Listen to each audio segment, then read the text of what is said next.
Anthony, a few weeks out now from the rematch. We've just had the press conference. How did you feel it went?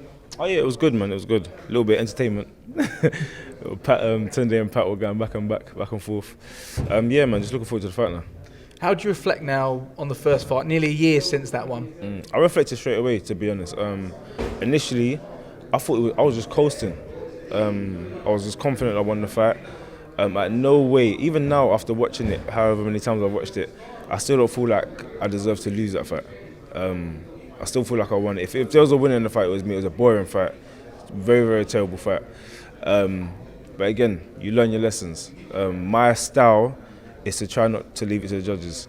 I'm not giving any ridicule to any judges or whatever, but it's hard to judge a fight, especially when it's that boring and that close. But again, I didn't do my job by not knocking my opponent out.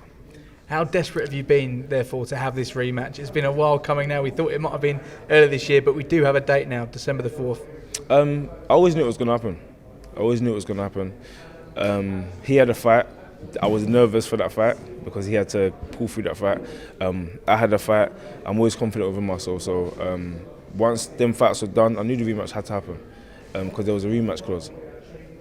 What changes do you feel like you had to make after that fight, and what changes have you made since? Just to be myself.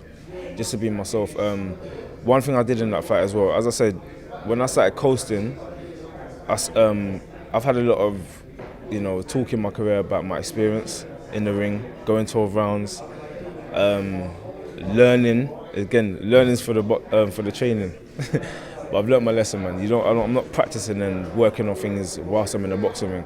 As I said to you before, at the time, when I was fighting, I just felt comfortable. I felt like, I'm winning the fight. Yeah, he's catching me with a couple of jabs, but I'm winning the fight. I'm pushing him back. I'm landing good body shots.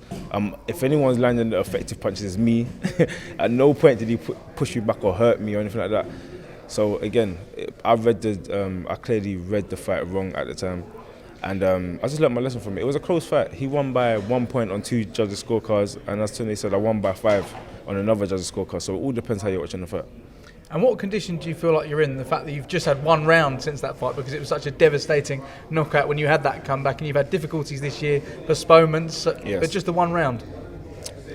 It's all done in a boxing gym. They say that fights are lost and fights are won in a boxing gym. It depends how you prepare. Some fighters go out there, they spar for their whole training camp. By the time they come to fight, they got nothing left. They got headaches. Boxing's a brutal sport, but it's about having a good training camp. We know that Lyndon's ranked #1 with the WBO. What do you think victory gives you on December the 4th? Well, victory clearly gives me back my position. I was ranked #1 before, and because he's got the decision against me, that's what's boosted him up so high. So all it does is put me back in my own position. It's dangerous to look outside of fights other than this one, but how exciting is the light heavyweight scene, particularly in Britain? Oh, it's very, very exciting, man. There's some fantastic fighters. I don't need to name the fighters, but it's a very competitive weight division. And as you said, I don't look past no opponent. And going back to December the 4th, last question, is it a case, as you said, take the judges out of the equation here? It's got to be done by you in the ring. Well, judges are there for a reason. And again, I respect judges, man. They got a tough job sometimes. I've seen some fights and I'm like, ooh. And again, this is people's lives, So clearly they want to do a good job. But again, my job is to make it every round I won. Clearly, I hurt my opponent. I pushed him all over the ring. I outboxed him. I beat him up. And whether it goes 1 round or it goes 12 rounds, my job is to make sure I dominate each round. Brilliant, Anthony. Great to speak to you. All the best on December the 4th. Thank you.